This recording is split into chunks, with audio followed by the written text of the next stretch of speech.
ekkanisa eri Makerere, erimu amawanga ga buli ngeri, erimu abazungu aba buli kika, gattako abayindi aba buli ngeri.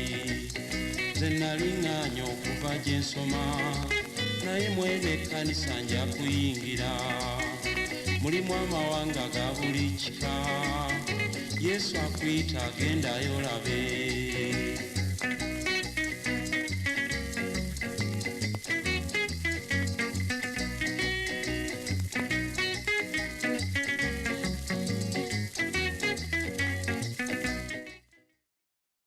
Program gy'obadde tomanyi.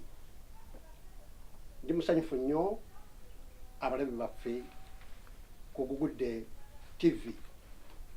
Eno ye Gugudde TV wano Makerere Full Gospel Church.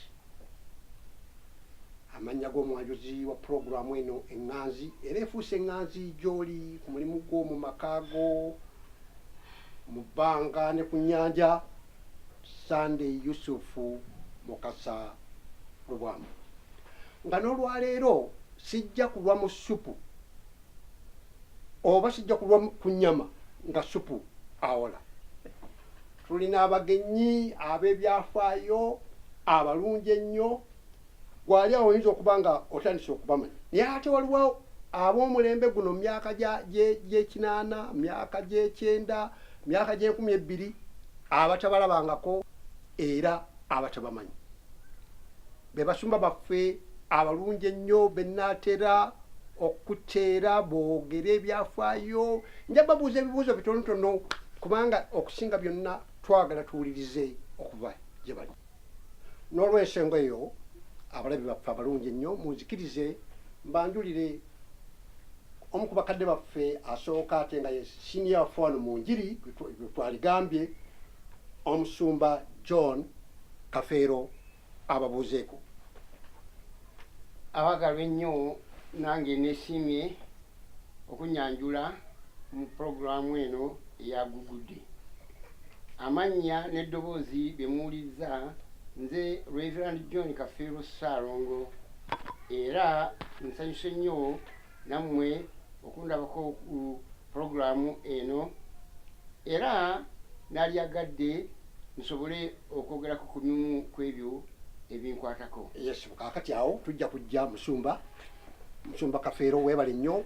Ate era gwe tulina wano ye musumba waffe eyatutwala mu by'okuyigiriza enjiri enzijuvu e Makerere, mwe abaaliwo mu myaka gy'enkaaga n'emyaka gy'ensanvu, ye musumba waffe Samuel Sali. Era naye kababuuzeeko. Bannange neesiimye nnyo okubeera wano olwaleero, era nsanyuse nnyo okuba nti omukulu Sunday Yusufu Mukasa akikoze okusobozesa okubeerawo kwange kuno. Amiina syo. Okusinga byonna Katonda akikoze. Mukama yakikoze. Musumba Kafeero, oludde mu njiri. Leero ebibuuzo byaffe bijja kwawukanako n'ebyabalala bye mbadde mbabuuza. Twagala tutandikirewo tumanye ku byafaayo bye bitonotono mu njiri enzijuvu eya Gugudde, kubanga puroguramu eyitibwa by'obadde tomanyi mu Gugudde okuva mu myaka gy'enkaaga. Naye nga tetundaba kugenda mu maaso, ndabawo biology wano, ndabawo DNA ewano. Mukwataganye mutya Musumba Kafeero ne Musumba Sali? Ekyo nja kukyogerako nti okuviira ddala mu mwaka gwa 1963 nze we nalokokera, era ng'omusumba omugenzi James nga yeyambulira enjiri. James ki? Kintu. James Kintu yakolanga masanyalazi.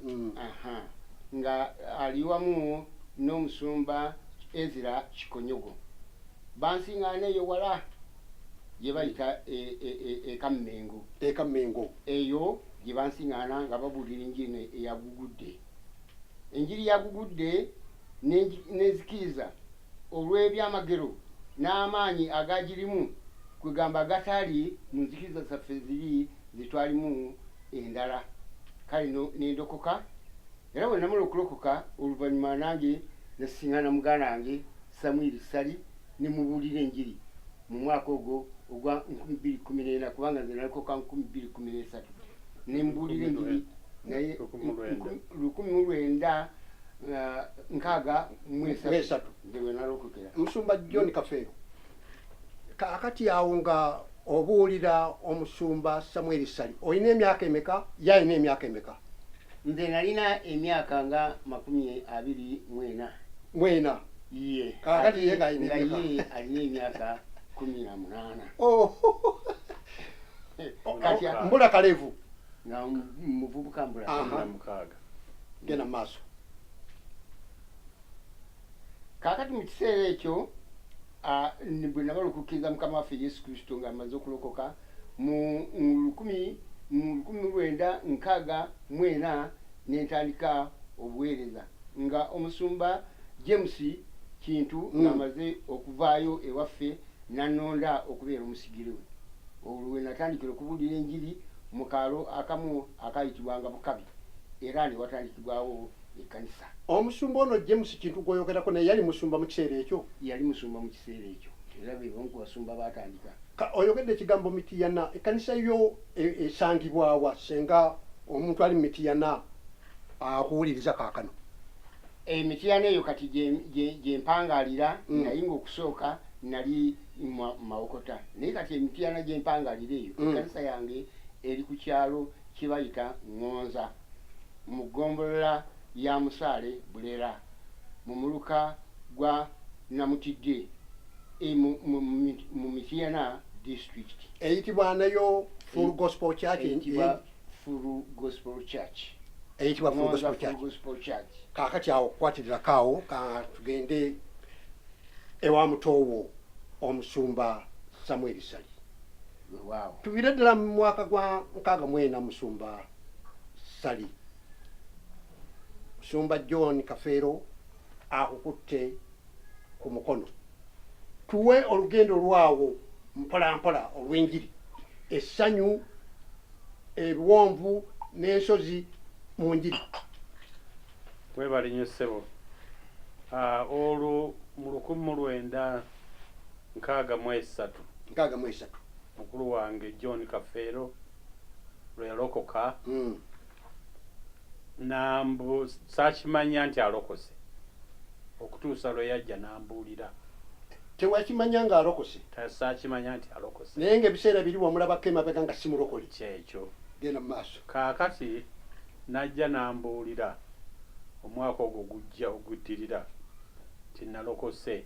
Nga walokose ndikomaawo nti era njagala ojje nange mu kkanisa gye ŋŋenda okutandika okubuuliramu. Ekyo nno ne kimpa excitement. Yes. Nti ŋŋenda okuwulira muganda wange ng'abuulira. Era tetwali ffekka, waliwo sijjukira musumba yaliwo olwo ayinza okuba nga yali Kintu oba yali muntu mulala. Tugenda mu kanisa olwo lwempulira enjiri naye ate lwowulira enjiri? Lwempulira enjiri. Owulidde enjiri ani gw'osanze agibuulira? Bantu babiri. Yali John Kafeero. John Kafeero ono? N'omulala sijjukira gwe ani yali musumba Ezra Kikonyogo. Omusumba Ezra Kikonyogo. Kaakati bwe nawulira enjiri n'ensirika nga nzijukira obulamu bwa muganda wange bwe yalina, ndabe nga waliwo enjawulo. Yes. Ndabe oba kyaŋŋamba kituufu. Kaakati nange n'ensirika naye tekyalwa. Bwe nalaba ebintu byakola n'ebyo bye yali akola okusooka ne ŋŋamba nti no waliwo ekintu ekigenda mu maaso ekyenjawulo. Olwo nange netandika okufumiitiriza ku bigambo ebyokugamba Yesu ajje mu mutima gwange. Yakuyita kye tuyita altar call. enjiri enagikubuulira oli waka oba mu kkanisa? Yambuulira ndi mu kkanisa. Mu kkanisa Era omusumba obanga ye wamutwala enkyeyo yantwala. Era n'omusumba tewaliwo okusika mugwa. Twalina enkolagana nnungi. Wengambidde nti tewaliwo okusika mugwa. Professor John Lubega atubuulira maama we Dorothy Namuddu Kituufu. nga bali mu crusade. Ye yagenda n'amukwata ttaayi n'amujja mu kibiina n'amuleeta ku kituuti. Genda mu maaso kansubire ettaayi teyaliiwo. Omugwa tegwaliwo. Twali lwa mirembe. Ate n'omukwano gulabika gwali kukuba mukaddiye n'omukwano ogwo. Genda maaso musumba. Omukwano ogwo gwalimu. Yes. Ate nange nali njagala nnyo okuwulira ebimukwatako. Kiki ekyamuleeta okusalawo okubeera omulokole. Omulokole. Kaakati Otako bwe yayitibwa saagenda. Tewagenda. Kakuulu. Naye bwe twaddayo eka ne nfumiitiriza ebigambo bye nawulidde n'ebintu bye mmanyi ku ye ne nsalawo ne ŋŋamba mu mazima wateeka okubaawo enjawulo. Ku olwo kiro ne nfukamira ne nsaba Yesu ajje mu mutima gwange. Haleluya. Amen. Musumba Kafeero nga wakola omulimu mubimpimpi nga sinaba kuddayo wa musumba John Kafeero.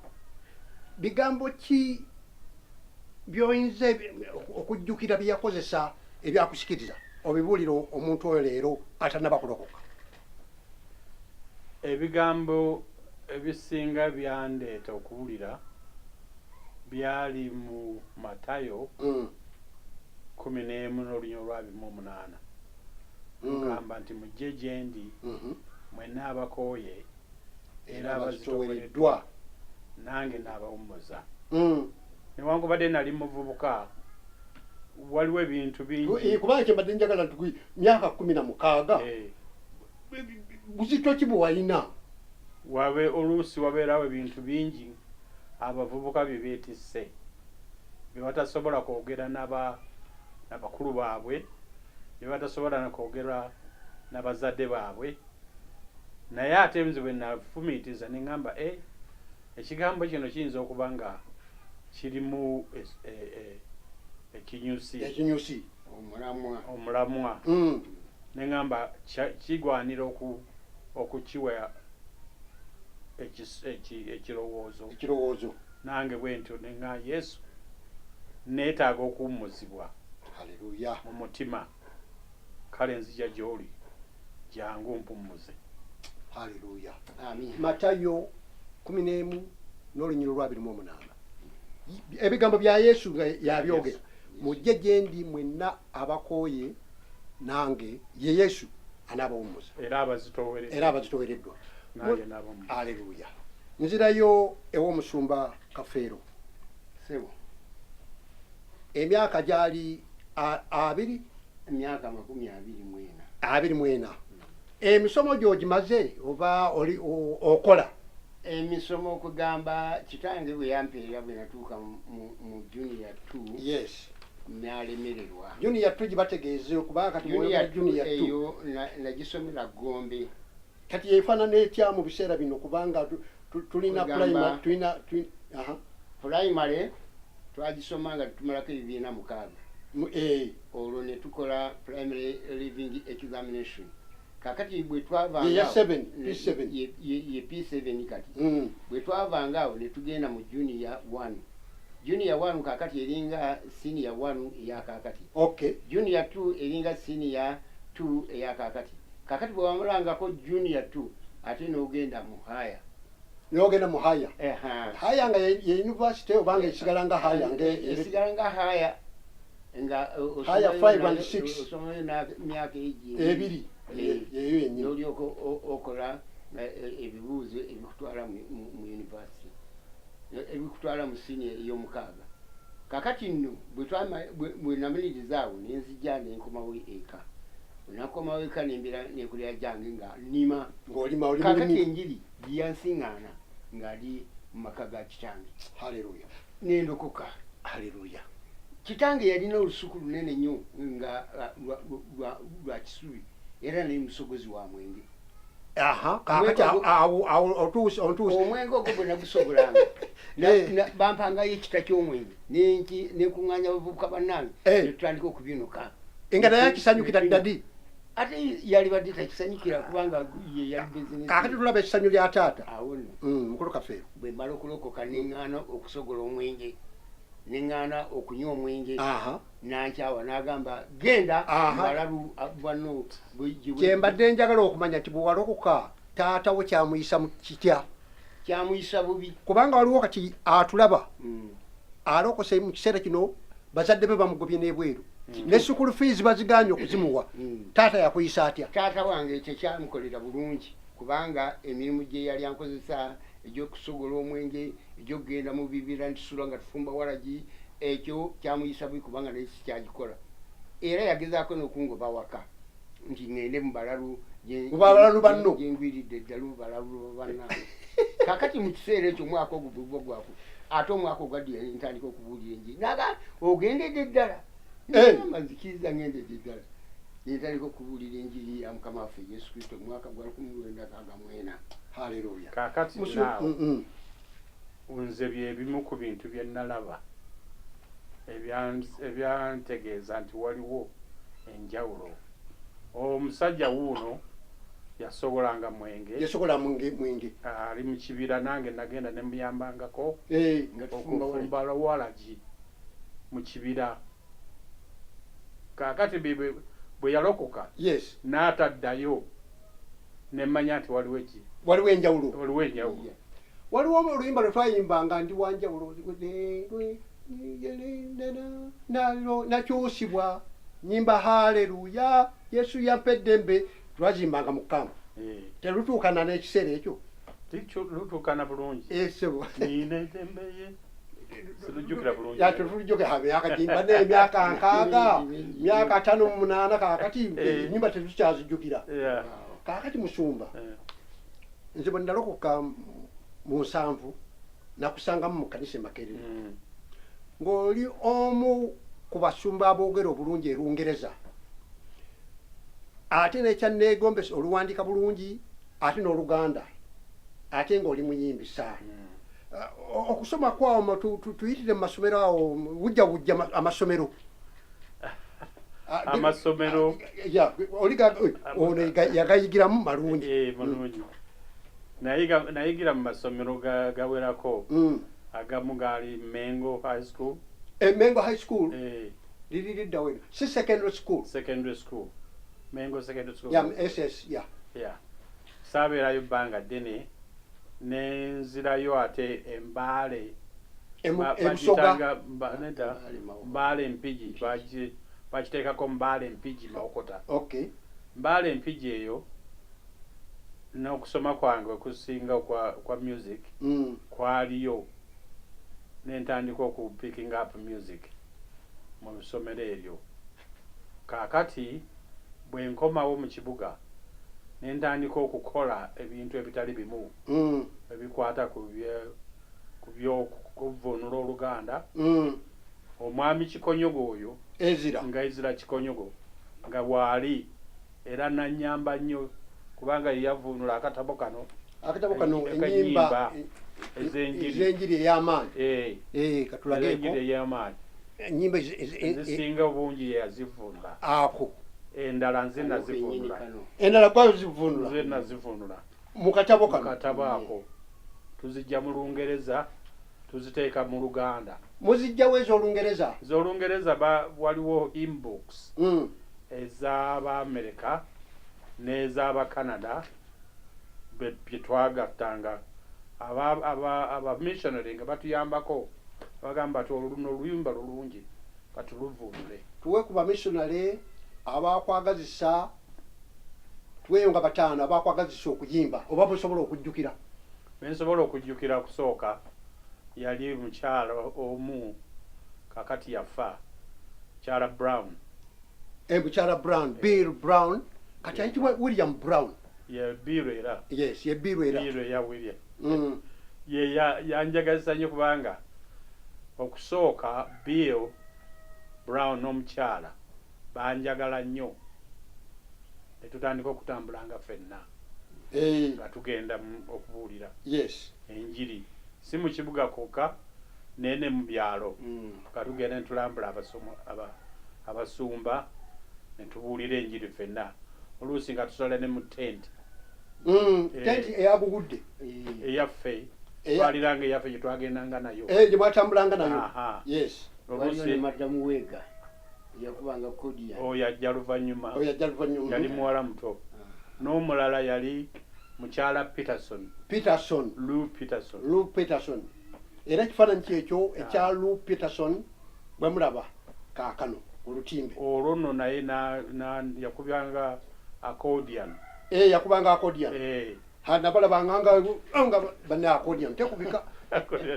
genda maaso naye nanjagaza nnyo music yes kaakati ate oyo yali akulembera kwaya ey'e Makerere nange gye najoyininga ate nenfuuka omu ku bayimbi abasookera ddala nekinyumisa nnyo tuwe ku mwaka Musumba Sali tuwe ku mwaka olwo tuli mu 1967 olwo ntandise n'ogenda mu Bible School.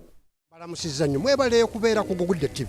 Program gy'obadde tomanyi ebatuusibwako buli lwa Sunday essaawa 3 ez'akawungeezi eyogera ku byafaayo by'entandikwa y'ekkanisa ya Full Gospel Church mu Uganda oba Gugudde oba Mungu Mwema baleetera olugero ebyafaayo okunyumya ebijjudde ekipooli buli lwa Sunday essaawa 3 ez'akawungeezi ng'ogisubiddwa ku Sunday njagala ogiddemu ku Lwokubiri essaawa 4 ez'okumakya nkiddamu buli Lwakubiri essaawa 4 ez'okumakya puroguramu gy'obadde tomanyi mu Gugudde okuva mu myaka gy'enkaaga nange omwanjuzi waayo Sunday Yusufu Mukasa Lubwama Mukama abawa omukisa. Eno ye Gugudde TV mwebale nnyo bannaffe okuva okuwummulako okwo okutonotono era tukyali n'abagenyi baffe nga batuwa ebyafaayo ebya Gugudde oba by'obadde tomanyi okuva mu Gugudde okuviira ddala mu myaka gy'enkaaga. Musumba Sali tulabye taata wammwe yali musogozi wa mwenge omwana w'omukulu alokose tasanyuse agenze amugobye awaka agenze ate yejjusizza lwaki mugobye maama kyamuyisa kityanga naawe omwana we mukulu we ate akututte mbalokole. Maama waffe teyafaayo nnyo kubanga era baali tebali bombi n'olwekyo ye tekyamukola tekyamuyisa bubi yakisanyukira kubanga ate waliwo ekiseera nga kino tekinabaawo ye mukulu Kafeero yali yagenda yamala ebbanga ddene nga taliiwo nga tetumanyi na gyali n'olwekyo ate okuba nti kino kyamulekomyawo ekyobulokole ate kyasanyusa si maama waffe yokka naye n'abalala. Haleluya. Musumba Kafeero gisebo oyina ennyimba z'ojjukira mu buvubuka bwo ezaakusanyusanga ennyo ozibulire nti tulwogerako bwogezi tugenda kuluyimba naye olwogerako bwogezi kubanga omulembe guno tulina ennyimba endalalala bazijja ku YouTube kubanga ebintu bingi okeera bukeezi n'ozijja ku YouTube n'ozijja ku Facebook n'ozijja ku Twitter enkeera n'ozireetera ekkanisa mazimba ate nga ziri mu lulimi lulala Luzungu. Naye ennyimba ki ezakolera ng'olokose? oluyimba olwasingira ddala okunkwata omubabiro lwali lwa Gugudde gugudde gugudde oluyimba olulala lwali ye mulungi kubanga bwe nayimbanga gugudde gugudde gugudde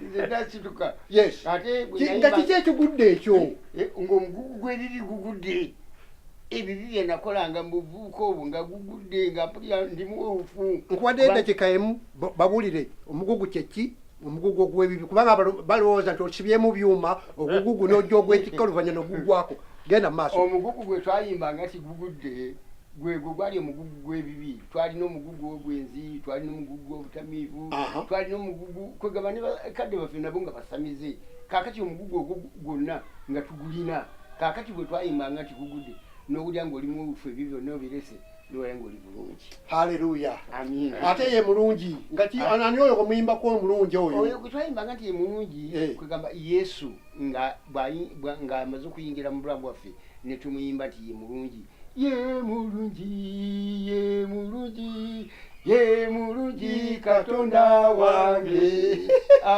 haleluya musumba sale oluyimba olwo ye mulungi ne gugudde kwe kuva amannya agakugudde n'ekkanisa ya mungu mwema ye mulungi ndowooza mwaluyimbanga mu nnyimba nnimi nnyingi tubuulire era ennyimba ezo yes ze zaavaako erinnya eryagugudde n'okutuyita abalokole ndowooza nti n'omugenzi amuyita mugenzi Kawalya ekilasi Kawalya era lwe luyimba olwo oluggulawo puroguramu yaffe naye kirungi okulukuba ne muyimba okusinga bwe muyimba bwebali okuba mu puroguramu kubanga bulina amakulu mangi ye omuyimbi ndowooza teyalina kyakwogera bwe yalaba gugudde n'alaba abantu abalokose n'abamu ng'abamanyi abamu baali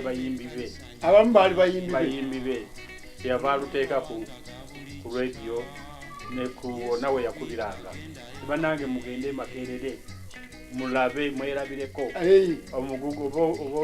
omugulaba omugugu ogugudde namwe muli naazibwa namwe munaagusuula bwe yagamba mu luyimba kale bannange ekyo kyali kikulu nnyo singa abantu bonna bakitegeera ne bagenda banoonye Kawalya agamba ki banditegedde nabo ne kaakati bagende kubanga nakyazaako mwannyinaffe Nakiyemba jukira Nakiyemba yali mulema awedde emirimu naye Nakiyemba ate atubuulirako ekilasi Kawalya mu tenti yalingamu ng'asomera Mmengo ng'ayambadde n'empale nnyimpi kale ekintu kye yayimbako tekwali kujereka yali akitegeera bulungi nnyo yes kati musumba obadde ogenda maaso n'ennyimba oluyimba kyolulala waliwo oluyimba olulala olugamba nti yanaazaako ebibi n'omusaayi gwe ogw'omuwendo mungi nali bubi bwe najja eri Yesu yanzijjako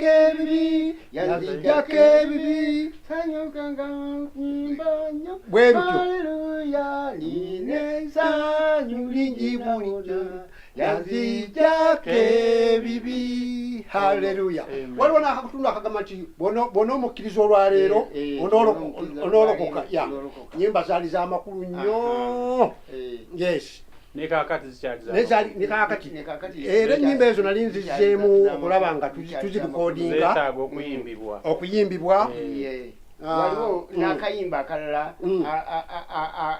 namba 41 kagamba nti katuddemu okuyimba nate ku mukwano ogutawotoka katuddemu okuyimba nate ku mukwano ogutawotoka ku musaayi gwa Mukama Yesu ogwayika mu biro biri tuyimbe n'essanyu bulijjo tunayimbanga tuyimbe n'essanyu okutu lutuusa lwali komawo. Haleluya. olwo luyimbanga ng'owulira essanyu Owulira essanyu. ng'owulira Yesu ddala ddala ng'ayingidde mu bulamu. Amiina. Kale n'ennyimba ezo zitusanyusa. Musumba Sali ne kino ekibuuzo kyammwe babiri ne Musumba Kafeero. Abantu bavumya abalokole ne banyooma abalokole ate abo ababavumye ekiseera kyekimu ne babeegattako. Manya ki abantu ab'ensi ge baludde nga batuyita okuva mu myaka gy'enkaaga? Si mangi. Si mangi. Okusinga okunti abalokole. Abalokole sibbi. Abalokole sibbi. Yes. Abalokole. Abalalu. Abasezi kubanga batuyitanga n'abasezi engeri gye twasabanga ekiro. Yeah, exactly. Naye ebisinga baabyogeranga nti lwa butamanya Katonda kyakola. Waliwo ekyokulabirako ekiri nti bwe twasabanga Mukama ngakka era waliwo lumu tuba tusaba twabanga Sande ojjukira twalinanga Friday revival meeting. Revival prayer. Oh, yali amaanyi nnyo. Holy Spirit twagiyitanga Holy Spirit rally. Yeah. Naye waliwo olumu oba wali ojjukira ekyo noti waliwo olumu omuntu yali mu kkubo awo oli Kampala n'alaba omuliro waggulu ku kanisa eyaffe e Makerere n'alaba omuliro ffe tuli munda eri tusaba naye omuliro nga gwaka bwe gwayaka n'akubira fire department abalokole bafudde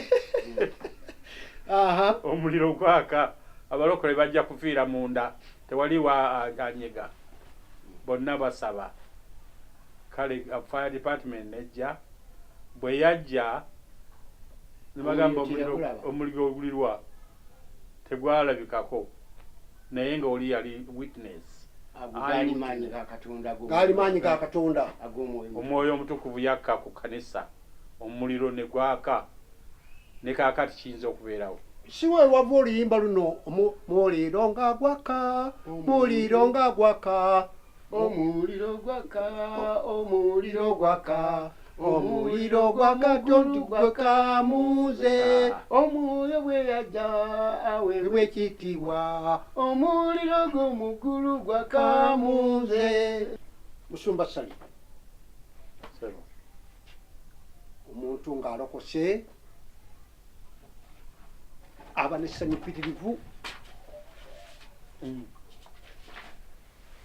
ate aba simanyi oba bw'alokoka ate wabeerawo regret.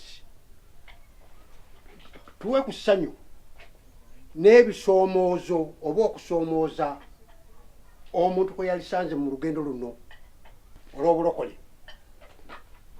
Kituufu. Bw'olokoka omuntu bw'alokoka tewaliwo kinene nnyo mu bulamu bwa bulijjo ekituukako wabula ekisooka okukyuka kiri munda. Kyogamba nti olina kweyogedda tukalongoose bulungi tewali kikyukako embeera eno ey'okungulu tekyuka naye omuntu ow'omunda gw'oliko kati akyuka. Ekyokulabirako twalinanga street meetings. Yes.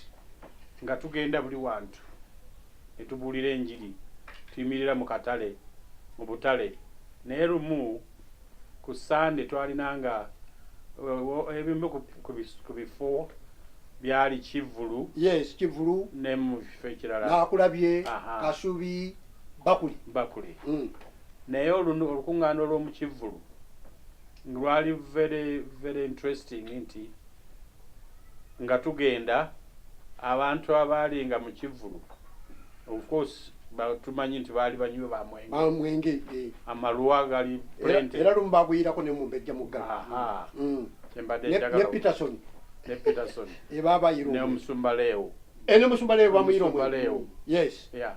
nange bagunjirako nawe bagugwirako yes mu meeting sino ezo twalinga musaako naye ng'ogira bwoti olugalo n'olonda jangu wannonda lumu nekankana nenga nti kaŋŋume genda mu maaso kaagati kyembadde njagala kubategeeza nti omuntu bw'alokoka enkyukakyuka eyo ebweru immediately terabika. Waliwo omusajja yali munywi w'amalwa nnyo era nga buli lwe tugenda ayomba. Lwaki tuzze wano, lwaki buli kiseera tujja ku Sande ne twonoona emirembe gyabwe bwe batyo bwe baagambanga. Naye lumu n'agamba nga tuba tugenda okuddayo mu kanisa nga twayitanga buli muntu ajje naffe. Omusajja ono najja eyatuvumanga najja nga atagala yenna atagala olw'okunywa kwe yali anywedde. Ntutwala mu kanisa mu lukuŋŋaana. Mind you omusajja atagala tayinza kuyimirira yekka, twamukwata bukwasi. Kaakati ku nkomerero bwe baayita abajja okulokoka najja ng'alinga asaaga obusaazi nga mulowooza nti lubadde ate lubadde naye najja mu maaso n'alokoka ne Mukama n'amukwatako. Omusajja oyo yalokoka era yawanga obujulizi agamba banange nze gundi ne gundi mummanyi wano. Abantu ne bamugamba ye ate kumanyi wasiruwala kubanga yalokoka. Yes. Era batuyita abasiru. Waliwo n'omulala yava Mmengo bamuyitanga Zaakayo. Zaakayo yali musajja mumpi nnyo ng'akwata ekikapu kye era twamusiŋŋana naye nga mutamiivu lujuuju, naye bwe yalokoka yakyuka n'anywerera ddala. Kale no kiŋŋamba omusajja ono nga bw'omutunulako bw'oti kungulu ye oli omunywi w'omwenge gwe twasanga mu Kivulu. Naye ewiiki eddako kakati omutunuulira n'ogamba nti kazi gwani nze gundi nalokoka. Kwegamba yenjawulo egyo gye ŋŋamba nti kungulu kuno talabika naye munda oli bw'alokoka enjawulo etandika okuvaayo. Yes. N'essanyu otandika okuliraba. Essanyu lye twogerako si lya mu kungulu kuno, tugamba essanyu ery'omunda eryo lye lijja. Essanyu liri twayimanga okuli essanyu liringa omugga genda maaso. Kale essanyu eryo lye twogerako ne kaakati bw'oba tolirina weetaaga Yesu okulikuwa ng'omukkiriza. Amiina.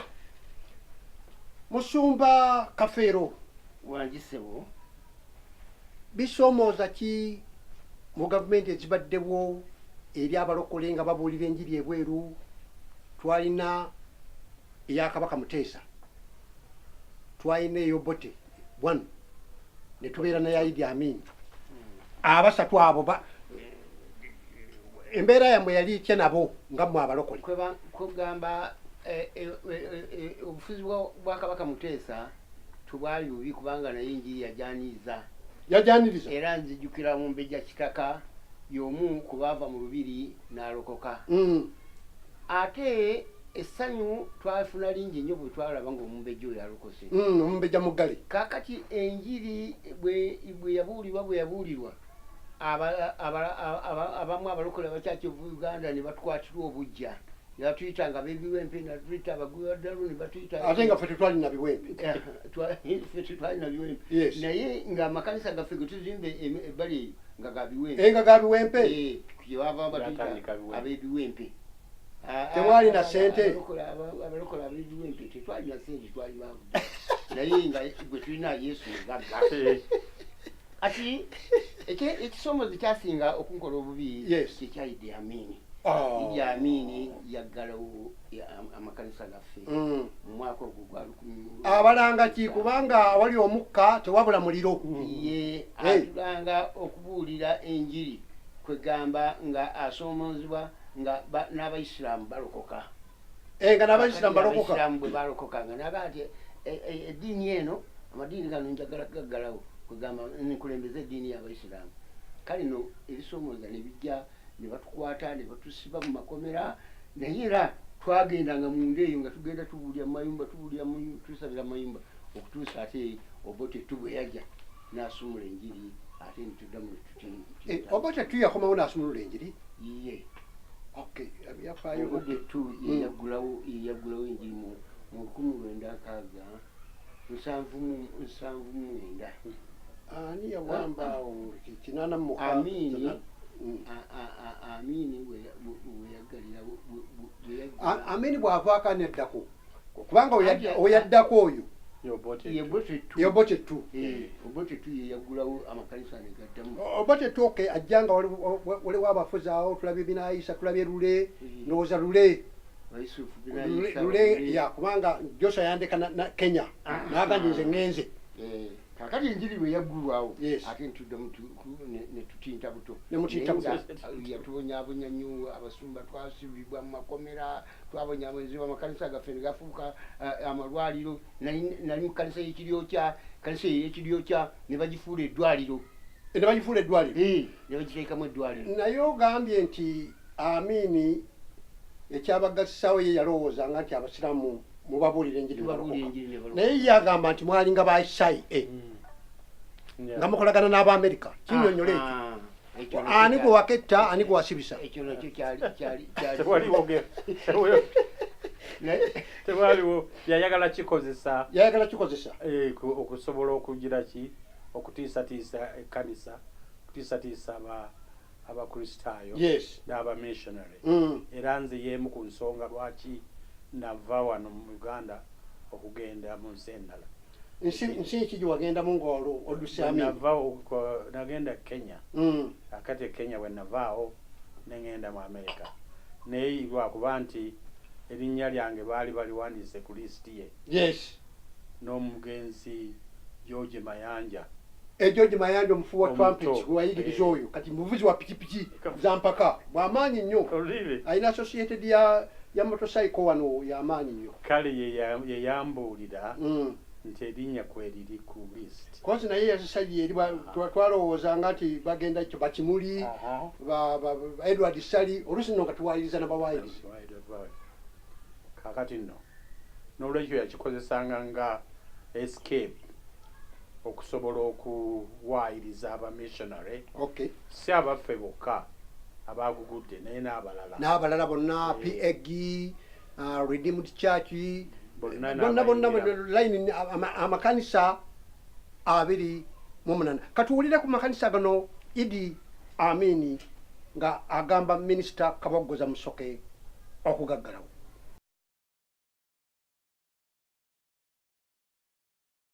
But I think the acting minister of internal affairs, you better read 2 lines. One of the religious which the government banned because of the intelligence report which were coming very seriously. After that, 12 was banned.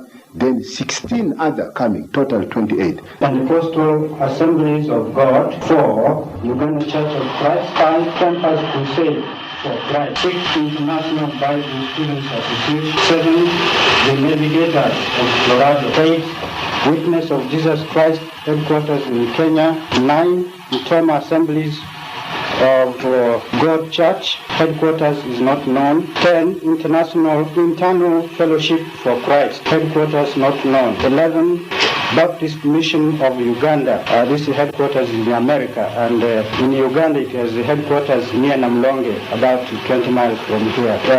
12, the Salvation Army, headquarters is in London. 13, the National Spiritual Assemblies of the Baha'i, the Uganda's headquarters at mile 4 on the Gayaza Road. 14, the Seventh-day Adventist Church. These are people who pray on Saturdays. They are quite strong here. Their headquarters where? The headquarters is abroad, but they have a strong church at Entebbe and just near on the Kampala Road. They say their prayers on Saturdays, but they are a break away from the Protestant church. They have some connection. 15, the Orthodox Church. There are 2 sections. One here at Namgongo. One has declared its independence. The other one is still with the Greek Church. The 16th is the Hindu faith. This is the the Hindu faith. This is Hinduism, particularly from India. So these are the 16, apart from our main. In total 28. The total is 28, Your Excellency. Thank you. Webale nnyo awo ge makanisa 28 naye bwe yali asoma Makerere Full Gospel Church teyalimu kubanga yali amanyi nti tekyali kituufu yakikozesa nga naye oluvannyuma bwe mwaggulawo mu 1978 awo abakubira kibooko walimu ze nali maze okugenda wali omaze okugenda infact lubaggalawo lubabalumba naliwo e Kenya yagenda kaakati nga tunatera okuwunzika programu eno obadde musaale musumba wa Makerere Full Gospel Church ng'okolera ddala bulungi nnyo tuweeyo ka programu katono olunaku olwa Sande bwe lwatandikanga e Makerere otulage essanyu nakiki ekyabawa obwanguzi n'ekyabalema olunaku olwa Sande oba wiiki yonna mu bwangu nnyo oyinza okiwunzika mu dakiika simanyi budakiika bwensigazaayo naye that is very important tubuzaayo dakiika 5 kale nno Makerere Full Gospel Church yafuuka amaka g'abantu bangi especially abavubuka okubanga nze nali associated n'abavubuka mostly nga bajja ewange bajja waka tuzannya netunyumya twogera ku bya Yesu kati ku Sunday ku makya lwali olunaku olusanyuka ennyo kubanga kyekiseera bonna abavubuka abaana abato abakulu bwe tunaabeerera awamu nga booba nga awaka nga buli omu avuddewo ate n'omanya nti olunaku gundi lujja buli omu ajja kubeera ewaka kisanyusa nnyo n'olutya ku Sunday essaawa 2 ez'okumakya nga tuli mu kanisa abaana Sunday school n'etandika olwo on time Sunday school today on time and so on naye olunaku nga tubeera lwabasanyufu nnyo okukola ki tubeera ne Sunday school classes z'abato bali wakati abavubuka abakulu abannamukadde buli kifo kyonna kyolowooza mu bantu nga tulina ekifo kyo okukuyigiriza ekyo nga kigenda mu maaso okutuusa olunaku okutuusa okuziba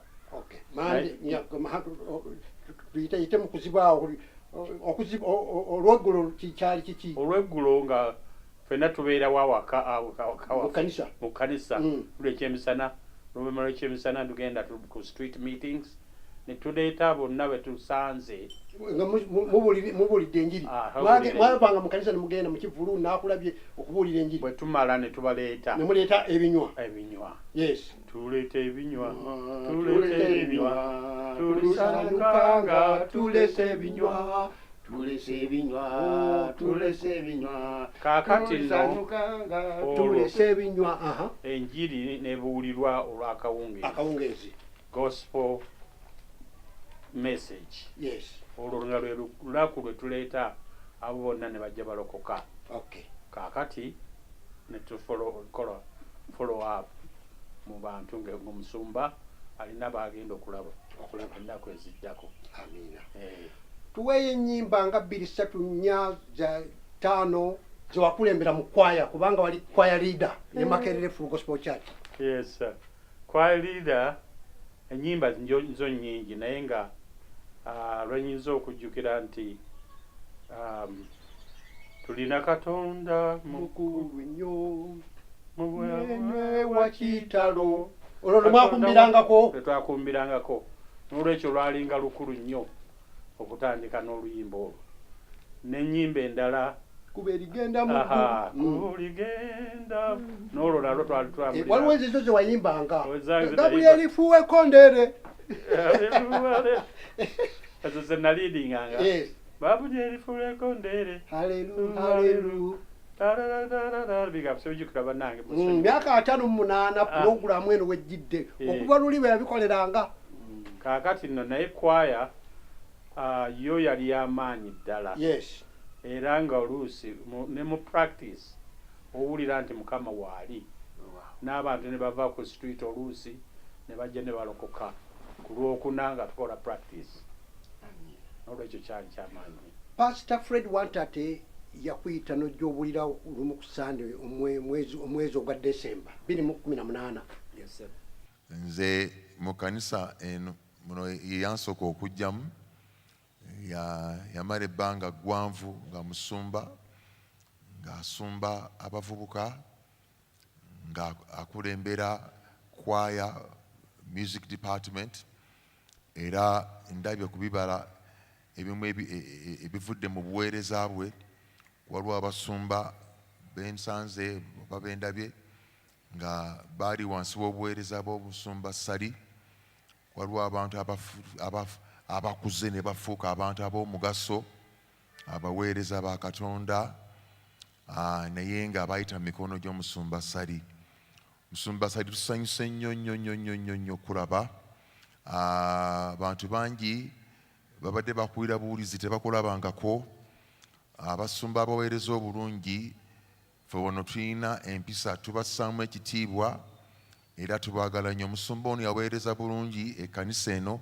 Njala tuyimirire ffenna tuyimirire bannange tumwanirize n'engalo ez'amaanyi ng'ajja okuweereza ekigambo kya Katonda.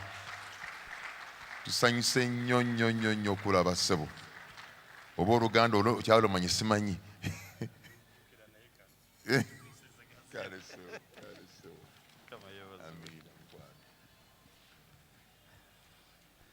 Mukama waffe yeebazibwe nnyo. Praise the Lord. Mukama waffe yeebazibwe nnyo. Praise the Lord so much. Hallelujah. Amen. Hallelujah. Amen.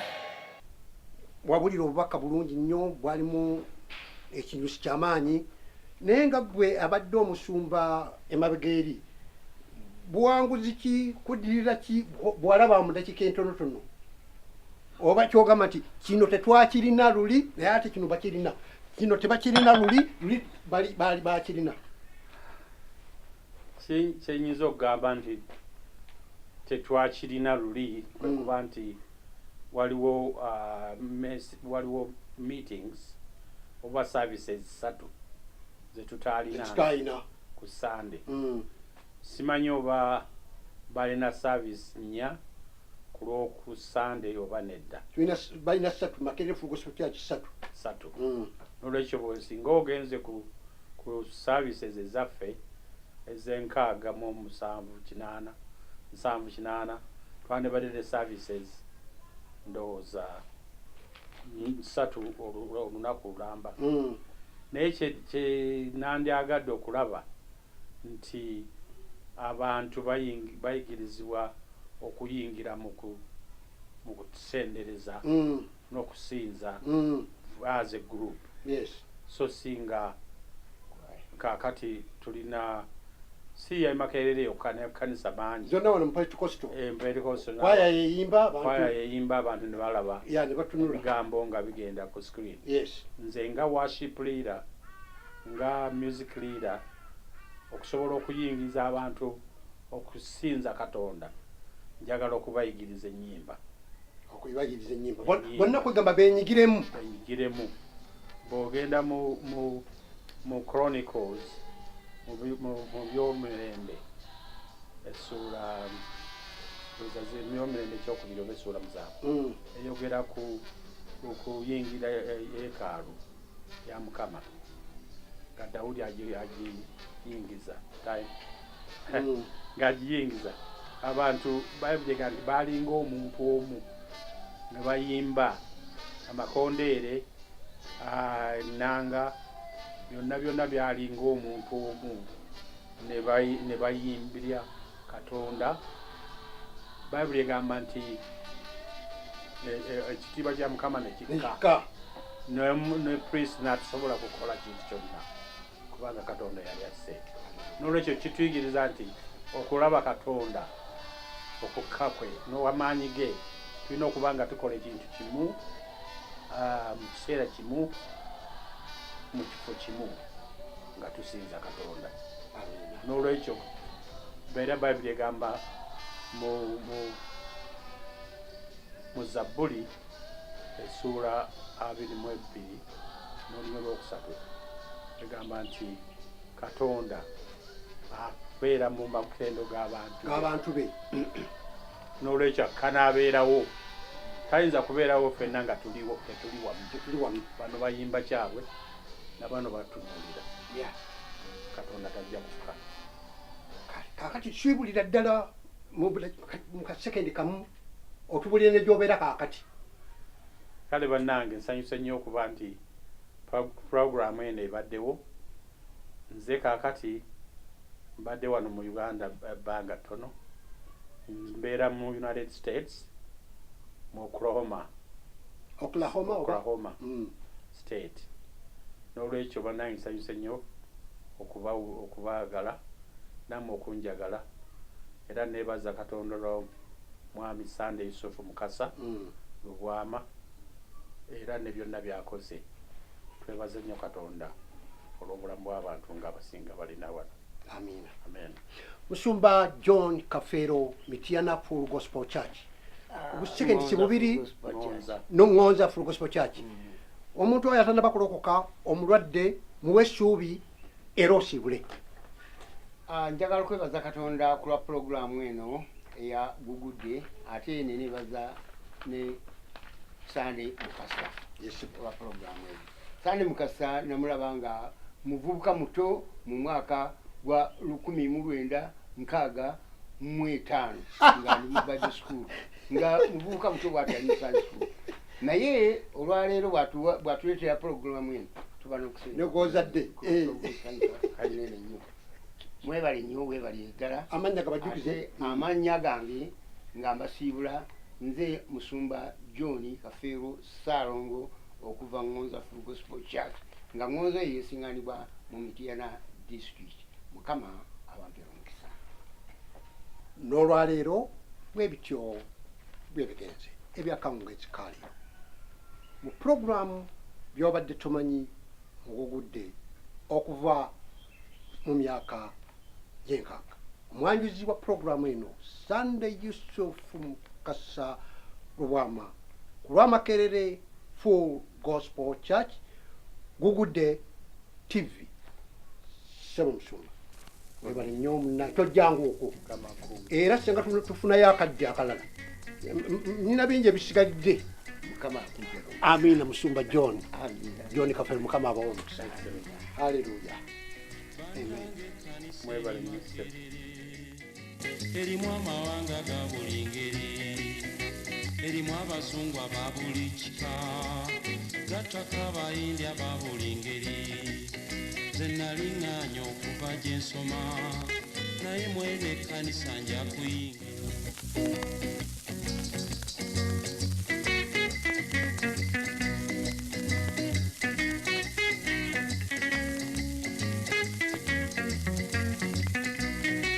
Bannange ekkanisa eri Makerere, erimu amawanga ga buli ngeri, erimu abazungu aba buli kika, gattako abayindi aba buli ngeri. Nze nali ŋŋaanya okuva gye nsoma, naye mwene ekkanisa nja kuyingira. Mulimu amawanga ga buli kika, Yesu akuyita agendayo olabe.